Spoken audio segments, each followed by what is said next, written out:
Hello friends, आज मैं दो चमत्कारी उपाय बताऊंगी और दोनों उपाय का ही फ़ायदा अनगिनत है।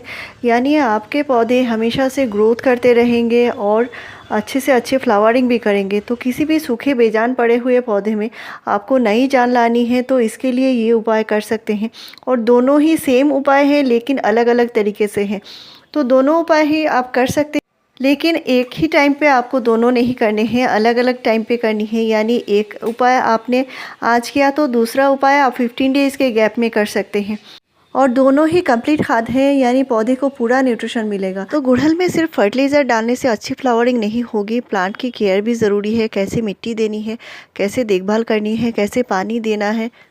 तो मिट्टी जो है सबसे पहले पोरस मिट्टी देनी होगी। और गुड़हल की मिट्टी आप शायद जानते भी होंगे, मैं हर एक वीडियो में ये शेयर भी करती हूँ।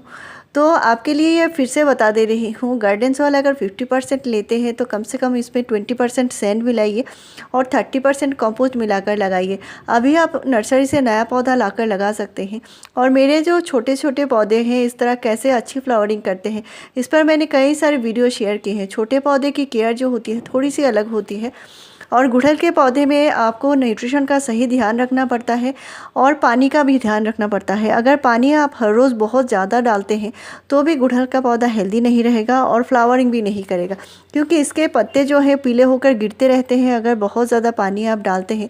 नहीं तो पौधा जो है सिर्फ ग्रोथ ही करता रहेगा लेकिन इसमें फ्लावरिंग नहीं होगी, क्योंकि आप मिट्टी में इतना सारा पानी डालेंगे और मिट्टी में से जो न्यूट्रिशन है वो पानी के ज़रिए बाहर निकालता रहेगा, तो वो न्यूट्रिशन की कमी होगी तो पौधा सिर्फ पत्तियां ही निकालेगा, उसमें फ्लावरिंग नहीं आएगी। आपके पौधे में ग्रोथ बहुत ही अच्छी है लेकिन पौधे में फ्लावरिंग बिल्कुल भी नहीं हो रही है।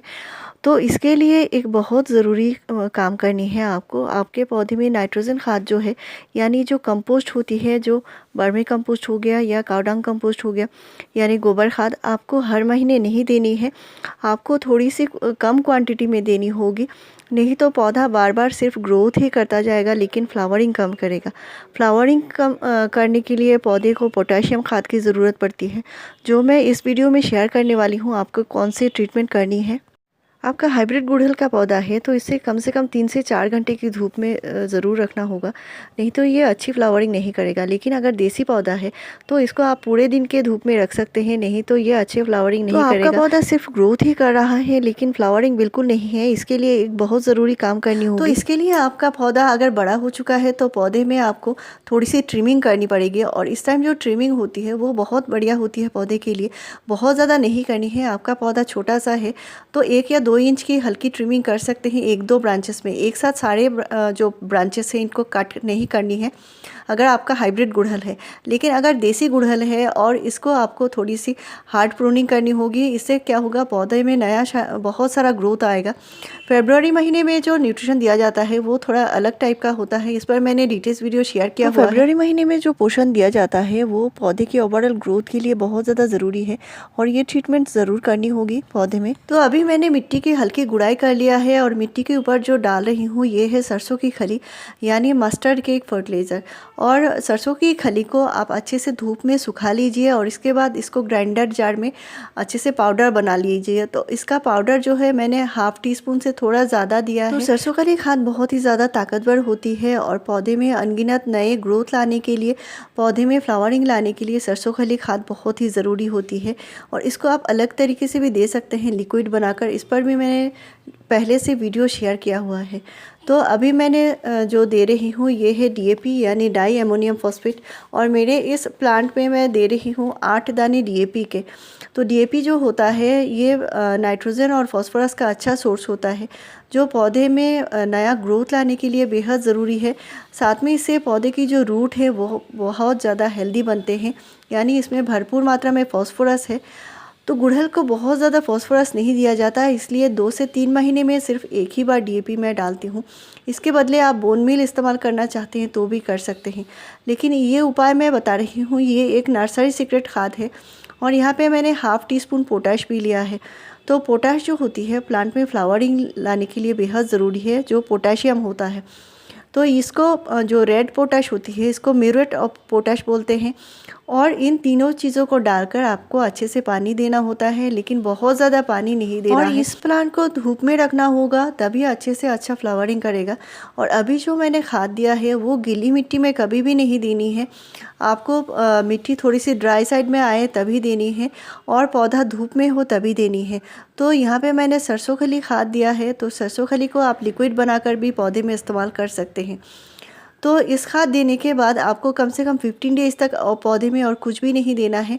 लेकिन मैं जो खाद अपने पौधे में इस्तेमाल करती हूँ लिक्विड तरीके से, इनको आपको पौधे में ज़रूर देना होगा। जैसे आप 10 डेज़ के गैप में कोई भी लिक्विड खाद दे सकते हैं, जो पोटाशियम का अच्छा सोर्स होता है। इन पर मैंने कई सारे वीडियो शेयर किए हैं, तो 370 से ज़्यादा ऑर्गेनिक फर्टिलाइज़र के ऊपर वीडियोस मेरे चैनल पर आपको मिल जाएंगे। और गुड़हल जो होता है हेवी फीडर होता है, लेकिन इसको बहुत ज़्यादा आप इनऑर्गेनिक यानी जो केमिकल खाद है वो उसका इस्तेमाल नहीं करेंगे, नहीं तो पौधा आगे जाके ख़राब हो सकता है, इसकी ग्रोथ जो है रुक सकती है।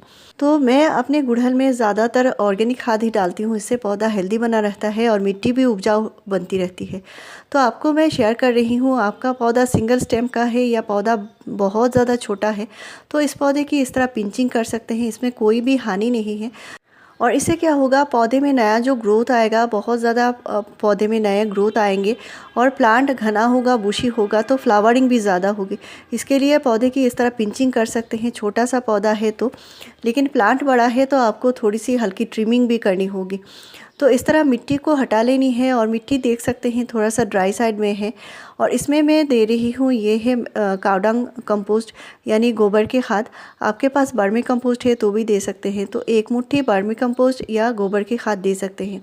साथ में मैं दे रही हूँ ये है चाय की पत्ती, जो घर में यूज़ करते हम चाय पत्ती, वो चाय पत्ती है। इसको अच्छे से धोकर और मैंने सुखा लिया है। तो चाय पत्ती जो होती है प्लांट में बहुत ज़्यादा ज़रूरी होती है फ्लावरिंग लाने के लिए। ऑर्गेनिक तरीके से आप किसी भी प्लांट में फ्लावरिंग लानी है तो चाय पत्ती का ज़रूर इस्तेमाल कीजिए। इस पर मैंने कई सारे वीडियो शेयर किए हैं, चाय पत्ती को अलग अलग तरीके से कैसे यूज़ कर सकते हैं। तो यहाँ पे मैंने 1 टीस्पून चाय पत्ती दिया है, जो प्लांट में फ्लावरिंग लाने के लिए, मिट्टी को एसिडिक बनाने के लिए बहुत ज़्यादा ज़रूरी है। और एसिडिक मिट्टी में ही प्लांट अच्छी फ्लावरिंग करता है। नेक्स्ट मैं प्लांट में डालने वाली हूँ जो पोटाशियम का बहुत अच्छा सोर्स होता है, और ये है खीरे का छिलका यानी जो कुकुम्बर होती है, कुकुम्बर का छिलका है ये। और इनको मैंने पानी में भिगोकर रखा है 24 घंटे के लिए। इसका जो पानी है इसमें इतना सारा पोटेशियम आ जाता है, तो बहुत ज़्यादा ज़रूरी है प्लांट में अच्छी फ्लावरिंग लेने के लिए। ये कुकुम्बर के छिलके आप यूज़ कर सकते हैं। और यहाँ पे मैं मिट्टी में जो डाला है कावडंग कंपोस्ट और चाय की पत्ती, जो भरपूर मात्रा में इसमें नाइट्रोजन है, तो पौधे की ग्रोथ बहुत जल्दी से होगी। साथ में मैंने यहाँ पे दे रही हूँ केले के छिलके, और केले के छिलके को मैंने भिगा कर रखा है। ये मैंने 1 महीने पहले भिगा कर रखा हुआ था, और इनको मैं कंटिन्यू यूज़ करती जा रही हूँ। कम हो जाती है तो मैं फिर से बनाने के पील्स यानी केले के छिलके को डालकर पानी डालकर रख देती हूँ, तो ये फिर से बन जाती है, ख़राब नहीं होता। और इसके जो जार की जो ढक्कन है ये हमेशा बंद करके रखनी होती है। तो यहाँ पे मैंने कुकुम्बर के पील्स के पानी लिया है, साथ में मैंने केले के छिलके का पानी लिया है, और इनको मैंने पहले से ही अच्छे से डाइल्यूट कर लिया है। तो इन दोनों चीज़ को अच्छे से डालना है, 3 गुना नॉर्मल पानी मिलाकर ही देना है। तो गुड़हल के पौधे में इस ट्रीटमेंट को अगर आपको करना है तो 15 डेज़ के गैप में करना होगा, और साल भर आप पौधे में अच्छी फ्लावरिंग ले सकते हैं, पौधे में अच्छे से अच्छा ग्रोथ ले सकते हैं। तो पौधे में फर्टिलाइज़र जो होता है बदल बदल के डालना पड़ता है, और तभी पौधे में अच्छी से अच्छी ग्रोथ रहती है, क्योंकि पौधे को जो न्यूट्रिशन है अलग अलग तरह के न्यूट्रिशन की ज़रूरत पड़ती है। और मैं इसलिए हर रोज़ वीडियो शेयर करती हूँ ताकि पौधे को पूरा न्यूट्रिशन मिले और पौधा हेल्दी ग्रोथ करे और फ्लावरिंग भी करे। तो गुड़हल यानी हिबिस्कस के पौधे की केयर के ऊपर मेरे चैनल पर आपको अनगिनत वीडियोस मिल जाएंगे। इनसे आपका पौधा हेल्दी रख सकते हैं, आपके पौधे में सही से ग्रोथ रख सकते हैं। तो मेरे चैनल में आपको ऐसी ही बढ़िया जानकारी मिलती रहेगी। मेरे चैनल को ज़रूर सब्सक्राइब कीजिए, लाइक शेयर और कमेंट कीजिए वीडियो पूरा देखने के लिए। Thank you.